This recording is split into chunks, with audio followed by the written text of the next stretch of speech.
All right, everybody, welcome to Real Progressives. This is Steve Grumbine. Tonight, Friday night, you don't normally see my mug on the camera on a Friday night unless it's late night, and I got frogs chirping with the flames of the backyard tikis. But tonight's a special night because Dave Strider, Senate candidate for a great state of Washington, has, really stepped up to the plate and talks about the issues that Real Progressives champions. Obviously, Real Progressives is nonpartisan. We support progressives wherever they are. But the primary purpose of Real Progressives is, in fact, to educate people on what it takes in order to understand the economic factors that allow us to dream a better dream, to advocate for a better tomorrow. And ultimately, we're here to educate all comers. Doesn't really matter what persuasion you are. The fact is that macroeconomics, modern monetary theory, slashes through the partisan divide and allows all of us to look at one another as human beings, allows us to dream that dream that allows all of us to have a better life. So without further ado, I'd like to bring on my guest, Mr. Dave Strider. Welcome to the show, sir. Hello, everyone, and thank you, Steve, for having me on your show. This is a real pleasure. I've learned so much as far as fiscal appropriations and how to do it the proper way from Real Progressives. Thank you. You better believe it, man. That's really music to my ears, Dave. One of the questions I have, you've obviously been on the show with Joe Firestone, and Joe has a different style of getting through these things than I do. So what I want to do is, first of all, I want to ask you the question. You come to Real Progressives and you hear about modern monetary theory and you learn about the macroeconomic effects, not only on the country, but on the possibilities for policy prescriptions that many progressives have said, I want that, but yet we always get stumbled onto the really silly question of how are you going to pay for it? So when we talked offline, obviously this is something that, and you just stated, something that you learned not only through Real Progressives, but obviously the many experts that have come through, the academics, yes, and so forth. What is it that made you realize that, what was the light bulb moment for you that brought all this into perspective? I think it was the taxation part right away, because we kept giving tax cuts to the 1% who really didn't need them. And yet the amount of money that was coming in via taxes wasn't leveling up to the what we had as far as what they were calling deficit. And then reported that, mishandling of funds, the State Department, the Pentagon. And you ask yourself, well, where'd this money come from? And then finding out that our national debt was nothing but a number, which, what the Pentagon is reported losing is what the national debt is said to be. So we can blame the Pentagon on that. But, I don't, it's just when I started doing numbers and everything and then listening to the rationale to the principle, I decided that, it wasn't just a theory anymore. It's almost unassailable. It is unassailable. Let me just say that. Modern monetary theory, is absolutely the golden key to saving the environment. It's the golden key to saving healthcare from private interests to enable everybody to be taken care of as they're needed without fear of destitution.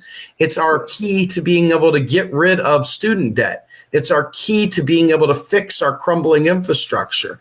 And it takes a candidate, it takes people to actually advance these causes. So let's go ahead and talk about now with your understanding of modern monetary theory and your understanding of the role of the state.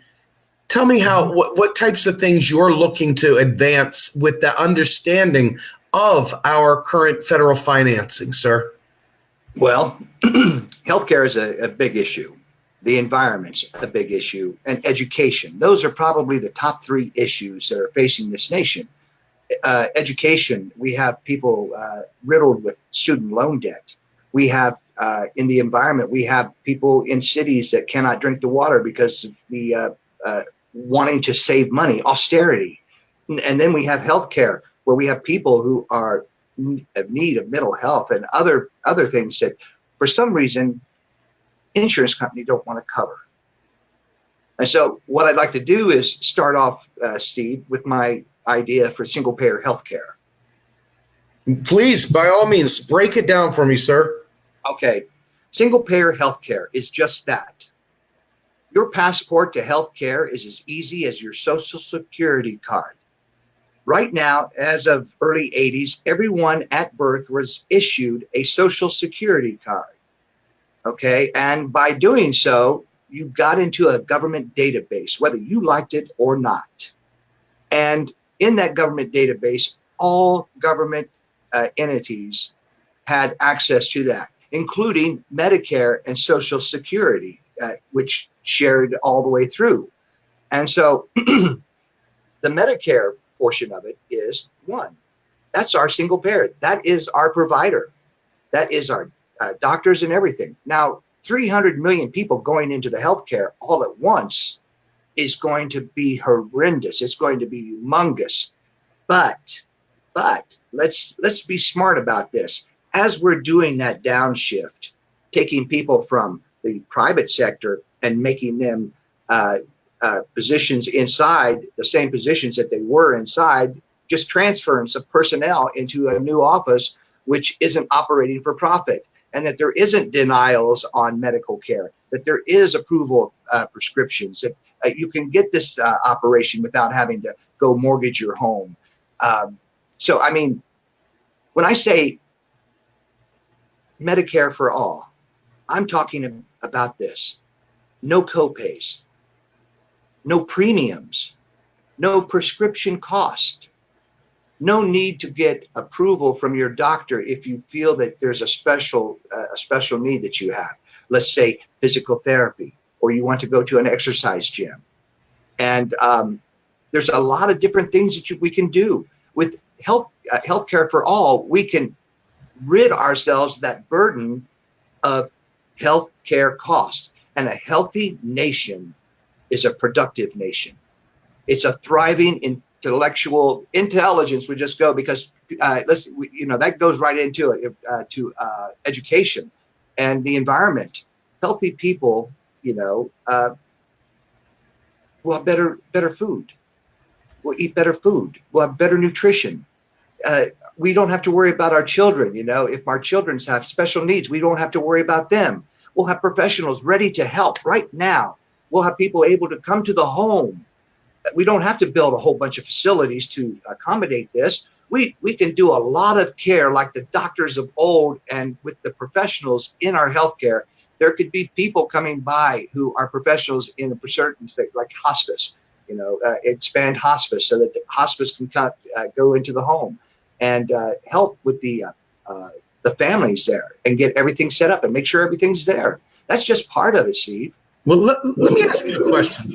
To me, this is probably the most important question, aside from how you're going to pay for it, which we already know in spades. Okay. And that is the transition plan. Okay. Now, I'm a project manager by trade. And so everything I do is in steps and phases. I always try to identify what needs to take place in order to make whatever project I'm working on come successful. Yes, sir. One time, one budget kind of thing. But in this case, one of the big concerns we have, and this is where I think we as progressives oftentimes fall flat on our face. We have great ideas. We want these things to come to be. We want it to be a right. We want it to be these things. But what we fail to do is do the preemptive ramp up for the real resources it takes to accommodate that. We need more nurses. We need more doctors. We need more gurneys. We need more x-ray techs. We need more phlebotomists. We need more everything. And what I think is my fear, is we have the best of intentions. But then if we don't prepare the roadway for these, so in other words, it's not just Medicare for all. There is an entire expansion of healthcare, and it's really, really stimulating the recruiting and training and development of new healthcare professionals to serve the overwhelming majority of the population that, even if they have affordable healthcare, can't actually use their affordable healthcare. Tell me about how you would approach a transition plan to get us the necessary professionals we need to serve the communities at large. Well, I think everyone knows I am a Marine. Okay. And being a Marine, I'm used to things that happen in the service. Well, we set up triage units. We make sure that people, if there's somebody really sick or whatever, that triage unit with some trained people can decide. It's like, we need to get this person to this hospital or this facility here. That this is a specialty that they need. We'll be able to direct people to the areas faster. Treatment will occur faster. Pre-diagnosed or decided, this is where they need to go. Emergencies, automatically, depending on the type of emergency, right to the hospital emergency. But having triage units set up, we can start to accommodate more people. If it's just a flu shot or whatever, cough medicine or aches or pains or whatever, we'll be able to take care of those at the lower level. We'll be able to take care of those things at the lower level, like we do in the VA. Okay. And by having those triage units set up, we'll be able to accommodate mass amounts of people and get people in the direction where they need the care.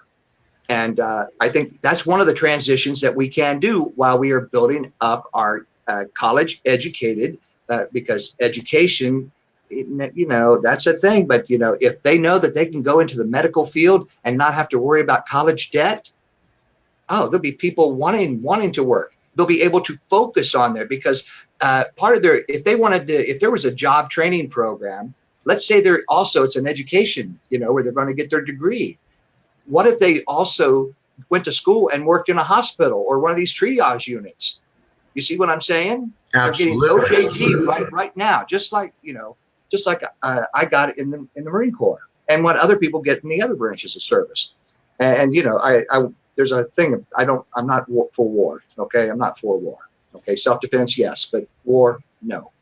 But having those students going to school, getting the degree and the other technical know-how that they're not going to get doing the triage stuff, helping filter people out, and then maybe in the emergency room working with traumatic injuries right up front. Maybe that's the field that they want to be in, or maybe they want to be a surgical nurse or even a doctor. So these people will be able to be working into the healthcare system pool. And with making sure that everything is running smoothly, it's going to happen really a lot easier. Yes, there's going to be bumps in the road, but, damn it, we took 4 years and beat the hell out of the Nazis. We can't do healthcare for us and get it set up in 1 year. Thailand did. They're a smaller country. Okay, I'm going to use Thailand as an example. My wife is Thai. She's there now. They knew that they couldn't do single-payer healthcare incrementally. They had to do it all at once in order to make sure that the remote villages got the same thing that the metropolitan areas got. They did it, and it's there. My father-in-law, who just recently passed away this July 2nd, he was in a coma for a year. Single payer took care of my father-in-law. Beautiful hospitals, fishing hospitals, learned people. And the last time that we had to pay anything was a $300 emergency room fee, which covered 7 days in the hospital. So, Dave, one of the things that I'm excited about here, quite frankly, is one of the comments came up from Kristen Lee. She said we can ask the over 50 countries that already have, a national healthcare system, and that's great. But they're not like the U.S. We are a unique country in many respects. Yeah. But this is not. Trust me when I say this. My breadcrumb trail here is not to throw up barriers. My breadcrumb trail here is to show the economic activity that each of these things generates. So if you think about this, follow me here. A lot of people go around talking about a UBI. They think there's no jobs out there. Now, I'm sitting here telling you that what you're proffering up is going to create many, many millions of jobs that robots can't do. That's right.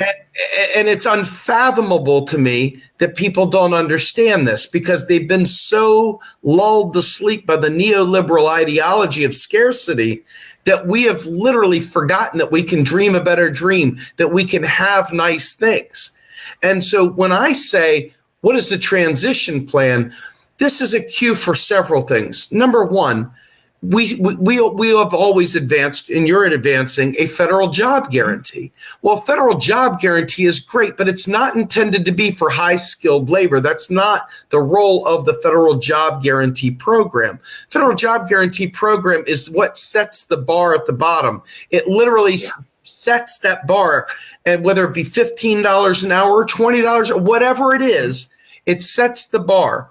It now pegs the economy to the labor standard, and it now prevents destitution and allows people mobility and freedom. Yes. That's not what we're talking about here. What we're talking about here is actually getting highly skilled, highly trained individuals, whether it be through H-1B visas from outside the country, or whether it be having a real good feeder system, like a farm system for a hockey club, except we're training these folks through incentives, which would require another legislative act to, in fact, bring those folks in. You would have to phase this in over a period of time to accommodate the rush of people. Because I can tell you right now, there are many things wrong in my own body that I would gladly go to the doctor immediately if I didn't have the burden of not having the money to pay for it. And my insurance doesn't pay for it. And I'm just one of many millions in the same situation. You know, the Republicans oftentimes will come out, not just Republicans, but the right-wing Democrats will come out, and they will say something to the effect of, oh, yeah, you know, you're going to create inflation. You're going to create long lines at the hospital. People are going to be waiting 3 months for health care. And I'm saying to myself, the only reason why that's possible is because there is a shortage of the real resource, be it nurses, doctors, gurneys, x-ray techs, MRIs, whatever. So in order to shut their chew holes up and make them take notice that the government can do great things if we choose to do it, this is why I'm trying to say, I don't hear people talking about the transition. I don't hear enough about that, because once you go and you put Medicare for all in place, if you don't have the people there to defend it, what will end up happening is then you'll have the scowling haters going, I told you, you had to wait 3 months, blah, blah, blah. And it's go ahead. At the same time that we are getting those professionals trained and, you know, making sure that they have resources, they're not those professionals quite yet. Okay, they're going to school and they're co-opting into these trauma centers that I mentioned, you know, and maybe even hospitals and even doctors' offices. Who knows? Positioning in their area wherever available. But what's going to happen is, you know, there are going to be people who don't become doctors and nurses and lab techs. But there will be people who know how to make gurneys. There'll be people in the trade union that'll be able to put things out there like how to make tires, how to put together a better emergency vehicle, radios, communication gear, computers, whatever it is. There'll be all kinds of people wanting to go to school, learning a trade, not having to worry about student debt. That is going to, just think about it. If we worked on the healthcare and just focused on the healthcare and just started adding another bill, and healthcare is a bill by itself too, by the way, no ads or nothing, healthcare bill. All right. Whatever it takes for healthcare, that's it. Okay. Manufacturing, environmental things, those are another bill. Single bills, no riders. This is what it is. And, but it's going to generate jobs for people to support this healthcare endeavor. And it'll be, go ahead. No, I'm leaving. I do have a question for you, but you see, people are going to, in the process of building up our healthcare, our single payer healthcare, we're going to be able to do the best things in the world. Okay, I used a Trump word, best. You know, we're having the best. I'm sorry. Wonderful.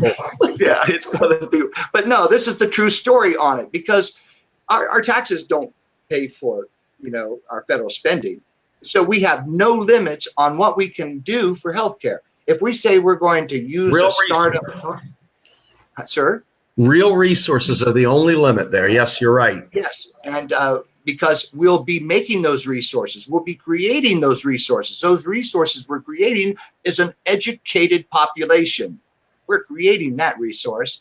We have a resource in the American spirit. Why don't we let those American spirits fly and get the education and let that mind go crazy and think of, you know, maybe it might help Elon Musk get that car to Mars. You know, you never know. Okay. But, you know, by having people that want, there are going to be people who don't. There are going to be people who want simple life. And by golly, they can. This is America. They have a right to choose their happiness and pursuit. But it's a good thing that we end up having an educated population, a healthy population, and therefore we can do what? Just about anything we can think of. I mean, I look at history and I see what our history has been in times where the nation had to come together as one. And having that said, you know, we did it in 4 years. And it wasn't a war for profit. It was a war to save other people, other cultures that were being annihilated by people who thought they were superior. And we can't have that anymore. I mean, I say this many times, crimes against humanity, there are no statute of limitations. And it's just one of those things. You know, you commit a crime against humanity, I don't care how old it is. I mean, I want to take this from the Nazi hunters, you know, the Israeli Nazi hunters. They didn't have a statute of limitations when they went after those guys from the prison camps. You know, they found them. Some of them they took alive. Some they didn't. But there's nothing we can't do, Steve. Well, let me ask you this question, because obviously the Trump administration has made a tremendous. They've really brought to a head the festering boil of xenophobia, bigotry, and quite frankly, they've doubled down on, you know, stirring up working class, blue collar, you know, the lower end of the income scale hatred for immigrants by making it feel like there's just not enough money to go around. You hear this constant refrain of, well, how can we take care of the immigrants if we can't take care of our returning veterans? Now, for you and I who understand economics, there's absolutely no excuse for not taking care of both of them. However, what we see too often is people who take this idea in their head that don't understand economics, and it's painful to watch. And what they'll say is, well, if we just cut here, then we can spend here. If we just cut over here, then we can spend over here. And it's a refrain throughout the entire progressive movement. And unfortunately, no matter how well-intentioned, they have failed to understand the basics that our nation literally creates its own currency. And when it spends on these bills, what it's done is, in essence, created new money every time it spends. Yeah. So why can't we take care of not only being the shining light on the hill, okay, that whole bring us your weary and heavy laden thing? Why can't we do that and help those folks in Appalachia and everywhere else and down south who are just can't stand immigrants right now because they think they're taking their lunch? Talk to me about how you plan on addressing that if you get elected. Okay. My wife is an immigrant, We went through all the phases and everything in Thailand, and I went there in January. We had known each other for years, and the year before we planned on getting hitched. And so I went there in January. June of that year, I applied for her visa to come to the States. October of the same year, she had her visa to come to the States. And November, we were in the States eating Thanksgiving dinner at a local casino, kind of like celebrating, our arrival. And the thing is, I don't look at it as us having an immigration problem. Congress doesn't put anything out there. And I guess there's bills on the floor that have not been addressed. And you cannot govern a nation if you do not put these things to the floor to be at least voted on, ratified, whatever. But we don't have an immigration problem, Steve. We have a refugee problem that we allowed our government to create. Amen. Okay, Nicaragua, Panama, anywhere in South America. Okay, and let's make sure that everyone knows that it was our nation, our secret society, CIA, and other groups like that, put together a ways to control the people, and that was through drugs. And what did the drugs do? People got arrested for it, and then we started having people prisons, and then we had now prisons for profit.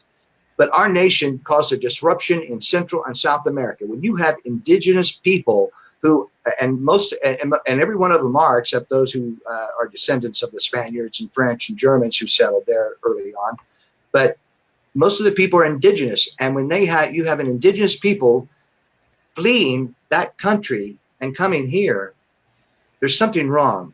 We put together hit squads. I mean, I heard horror stories, people being pulled out of their houses, in Honduras, Guatemala, and being shot in the streets or walked off into a field and just shot into a pit. I mean, that's what we paid for. That's what our government did. And we propped up proxy governments and dictators and everything else. So we don't have an immigration problem. We have a refugee problem that we created, and they're here seeking asylum to the country that caused the problem. And I think we need to oblige them. We need to embrace those people because we did that to their nation. I can't see us going down there and fixing it, but we need to take care of those people that are up here already and then start making amends as a nation and start recouping, like seizures of those companies and people who made lots of money off of the people. I'd like to see nothing better than some of these traders lose their birthright and have nothing left to show for it. And that's my position on it. We don't have an immigration problem. We have a refugee problem. And we need to address that. And it's treason what has been committed in the name of this country.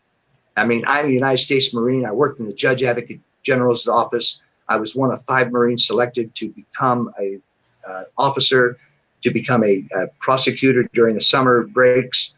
And I went a different path, and that's on my page too. But I know what treason is, and I know what sedition is, and what Oliver North did in the Iran-Contra thing was treason, sedition from a military person. He should have been summarily discharged dishonorably, and his rank and everything stripped and thrown in prison. Amen. Period. So let me ask you a question. The bridges across America are dilapidated, falling apart. Our schools still have like lead tiles and lead paint even. We've got drinking water that is undrinkable. We've got infrastructure throughout the entire U.S. I mean, we've got terracotta pipes. We've got wood pipes, ironically. Much of our infrastructure is so dilapidated and outdated, it's unbelievable. And, for these folks that are business people, right? The business folks out there. Yeah. If you look at their accounting books for their own business, they depreciate a car after 3 to 5 years. If they buy a piece of a farm equipment, they depreciate it and take it off the books after 3 to 5 years, whatever their depreciation cycle is. Right. We have bridges that have not been modernized or even really tended to in half a century. half these bridges you ride across, you're taking your life into your own hands. The energy grid around here. I mean, my goodness, you talk about national defense. Why don't we make sure our energy grid doesn't go down? I mean, we have really shot ourselves in the foot infrastructure wise. What is your plan for addressing the infrastructure malaise that we have in this country? Well, the power grid can be solved pretty easily. Well, to begin with, small businesses and homeowners are all equipped with, depending on location, equipped with wind generators to make sure that they get their power needs that they get on a daily basis, as well as solar panels available to them. I try to stay away from hydro dams, hydroelectricity, because it messes up the salmon runs. So I could see dismantling some of those dams or maybe moving them back further. I don't know. There's got to be a better ecological way to get hydroelectricity power, maybe smaller wave turbines, in the river. But the grid starts with the home, the end user. And so by having the end user powered up, we have an alert population as well, a population that can react in the face of emergencies. And by having the energy grid tied up like that and expanded out, because our military bases and our big corporations, they've already got their sustainable power. But the small businesses and the people around municipalities go green. We can do that. We can do that. The technology is there, and that's more jobs, technological jobs that going to require people. But our water is, it's like this. Kalamazoo here recently reported that their water is poisoned too. Flint is still without fresh drinking water. Those are crimes against humanity. I mentioned that earlier. The whole 9 yards is that we allow fracking, and those fracking goes into the water table. Back in the 80s, I was doing firewood stuff, but I was also doing timber improvement sand. And the farmer says, yeah, he said, how can I improve my timber? I said, well, look at the timber line and how it's gone back every so often. And I said, it's because of the chemicals you're using on your crops. And I said, I bet you those crops, the chemical equation of those crops are also in your water table and that you're drinking it right now. I said, we sit on a giant aquifer here. We can't be having this stuff leach in there. That's why your tree stand's not good. And you're probably drinking poison. And people started shaping up. Okay, so I've been kind of on the front lines of water is a strategic asset. Without it, we have no viable nation. How did you beat castles in the days of old? You cut off their water or you poisoned it. And that is what we have allowed corporations to do to us. And there's no penalty against them. If you cannot handle a substance, if you cannot ship it or contain it properly and safely, you have no business in that business. If you cannot re-engineer it back to a neutral substance, then you have no business in that business. So, I mean, there's a lot of things that we need to do as far as corporate. Yeah, it's like this. It's protecting us, okay? And with an educated population that I talked about earlier, we'll be able to do what? We'll be able to do what? We'll be able to find out how to do things better without using poison to get where we need to go. But our highways, that is what Eisenhower considered a strategic asset too. The interstate highways. If there's a highway that goes through a town, the federal spending on those highways. One of my favorite people here in the state of Washington is Sarah Smith, and she mentioned in a debate $4 trillion plus to fix our crumbling infrastructure. I think $4 trillion would be a great start. It would be nice to have all of our highways working at the same time, and so I think that we could do a lot.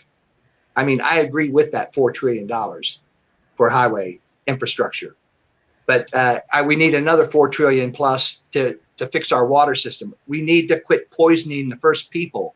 We need to, this Hannaford, they're going to encase it in concrete, but that doesn't protect the water table underneath. Okay, that doesn't protect the water table underneath from all the poisonous radioactive material that is there at Hannaford waste site. So Washington is facing a big thing. Our salmon runs are diminishing on the Columbia River. What is that from? It's not from overfishing. It's not from the sea lions that the incumbent wants to give license to shoot and call the herds. No, that's the wrong way. Do we kill off a species? When is it that our species gets cut off?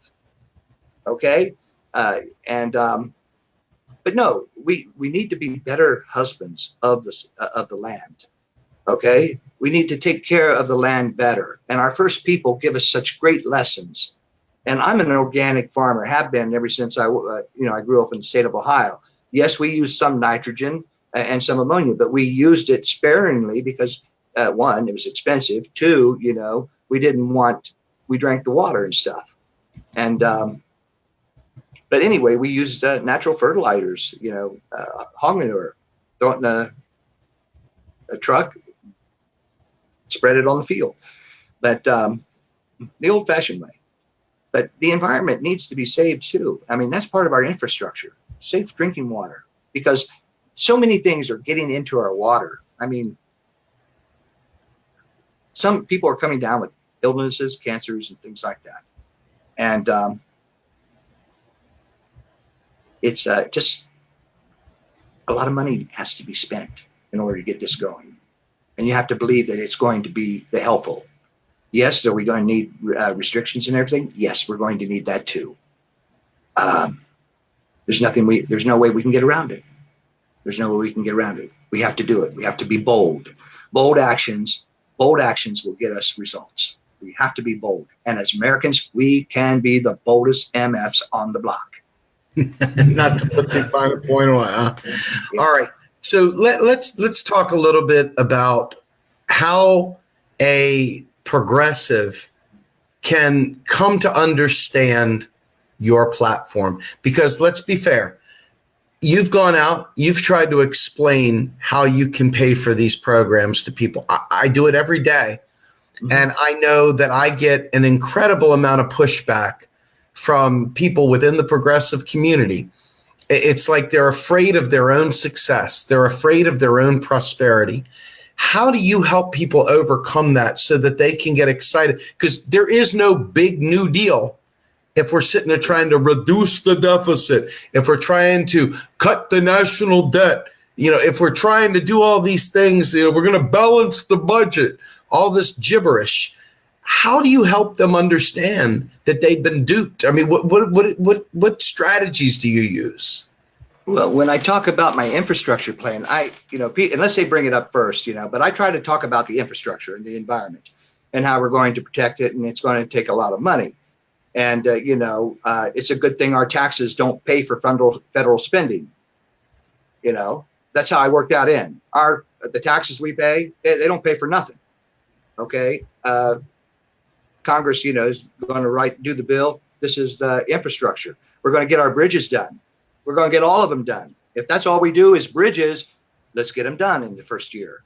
But I let them know that, I said, we don't have to worry about it. You're not paying for somebody else's road because our taxes don't pay for federal spending. Oh, really? What do they do with it? Well, let's talk about the bridges again. And then they like the bridge. They like the bridges. They like the roads, and they like the infrastructure. And I said, they delete your taxes because they asked that question again. I said, it's a button stroke. They got dollars taxed into them, which gave value to our dollar. $1. It gave value to our dollar. It gave credibility to our dollar.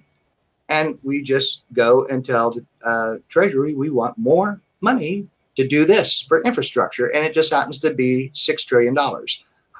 And this is a separate water bill on environment, and we want to make sure that there is no fracking within 1,000 miles of any aquifer. That'll be good. No fracking or oil wells drilled within 1,000 miles of a aquifer. And we need to wean ourselves. I mean, environmentally, we've got enough wells already. And if those wells are dried up, those are the wells that why don't you try fracking from them? Throw some seawater down in there. Water is heavier, is lighter than water. So it should rise. So you'll get any oil in there, and the water will evaporate off. But no, I think that, we just need to start telling people, yeah, what we're going to do. And I don't get any feedback. Once I tell them that their taxes don't count, well, what do they do with them? I said, they delete them and they issue more money to spend. And, so when Paul Ryan tells you that we're out of money, he's lying to you. Yes. Yeah. So, okay, let me ask you one more question too before we get. I'll let you have last few minutes of this to be able to make your case. Okay. Social Security, it's just like any other program, although we have been conditioned to believe that it's sacred in terms of I've paid into this my whole life, I'm entitled. And it's great because it is a wonderful plan. However, there is no tax more punitive to the little guy than FICA because it only goes for the bottom part of our income. And then once you get up top, it doesn't, they stop paying it, period. Which is actually fine because we know even FICA taxes don't fund anything either. They are deleted just the same as the other ones are. But they've used this kind of skin in the game approach to make people believe wholeheartedly that this is their money sitting there in some dark, dungy prison from 1919 with old hay pennies and, the Buffalo nickels, you name it. And they just really believe this stuff. And the fact is that not only is Social Security not insolvent, can never be insolvent. Even Alan Greenspan told Paul Ryan this stuff. But the people themselves don't get it. And repeatedly, they are continually saying that, oh, my God, we've got to jack up FICA so that we can save Social Security. It seems like the people that really want to save Social Security need to understand that the efforts they're doing to try and raise funds to make it seem like it's running out of money is actually hurting Social Security. What is your plan of attack for saving Social Security? Because right now, good people, unfortunately, are fighting the wrong battle, and I think they could actually end up costing us Social Security. Well, I receive Social Security. Okay, I receive Social Security and a VA pension, and my Social Security is not a standard of living that I would want to be living at. I could not. I'd be living in a car someplace. Social Security needs to be increased to where our retirees, because they don't have to worry about health care no more. So that's a big burden off their plate. But they need to have the money to enjoy their retirement. If they want to go walking in the park and have a slice of watermelon every day, they need to be able to have the resources to do that. If they want to go get on a bus and go across country or jump on an airplane, because they don't mind flying, they need to be able to have the resources to be able to go and do that. Our retirement should not be us sitting around, alms, master, alms. We need this, master. Can I have another bowl of soup, master? No. Our retirees need to have a lifetime of dignity as well. I mean, they don't have the opportunity to get overtime, pay raises, increases, or anything else. And the cost of living increases for Social Security are measured by the cost of a gallon of gas. So, I got a $3 increase one year, okay, on my monthly thing. And I don't drive anywhere, but that's a good thing, I guess. But no, Social Security, like you said, it doesn't have to worry about going out of money. And that's why I'm able to say that Social Security needs to be increased for those folks who have been on Social Security, and also those people on disability. Let's rate. We are the richest nation in the world. We are the most productive nation in the world, and sadly to say, most of our production is going in to create war instead of commerce and goods for the people. Maintaining our infrastructure and water supplies. We need to make sure that everything is taken care of, and Social Security needs to be increased. We can go and talk about, how every president is borrowed from Social Security. So if that's the case, why can't we just make a bill for Social Security that runs indefinitely, that is tied to the cost of living increases, but not on gasoline, but the overall economy, and let retirees have a dignified retirement. Very good. So, all right, let me ask you a final question, Dave, before we close this off. If you were elected to the Senate, what would you do to begin your term in office? How would you approach day one? I would buy myself a wall locker. Okay, and the wall locker would be something that I could have put up on the podium of the Senate floor for when I speak or filibuster. And people will say, well, what's the wall locker for? In the Marine Corps, I had unruly guys, and rather than take them to the commanding officer, they would want to fight. And so I would occasionally, those who wanted to fight, I would pick up, turn them upside down, and throw them in that wall locker. In my prime, I was a badass, okay? And they pound around there, but we were a combat unit, and we needed to be tight, and we were tight when everybody knew that they could depend on everybody else. But that wall locker there is for you, Senator if you decide you're going to cut off people's Social Security, or you're going to vote against an increase in the national or federal income, whatever. When you're voting against the people, and you're taking money, yeah, this wall locker's for you. And there are a lot of Marines around the Capitol, and I'll feel right at home. But that's one of the things that I would do, is let them know that there's a new sheriff in town, and this is how the people want it from the state of Washington. And I'm not the only state that wants this too. I love it. I love it. All right. Look, Dave, thank you so much for joining us tonight. I really appreciate it. Folks, Dave Strider, Senate candidate for the great state of Washington. With that, sir, I'm going to tell you, thank you. It was a pleasure, and we'll look forward to seeing you later. Thank you so much. I'm looking to seeing you after the election, Steve. Absolutely. Good luck, sir. Thank you. All right. Bye-bye.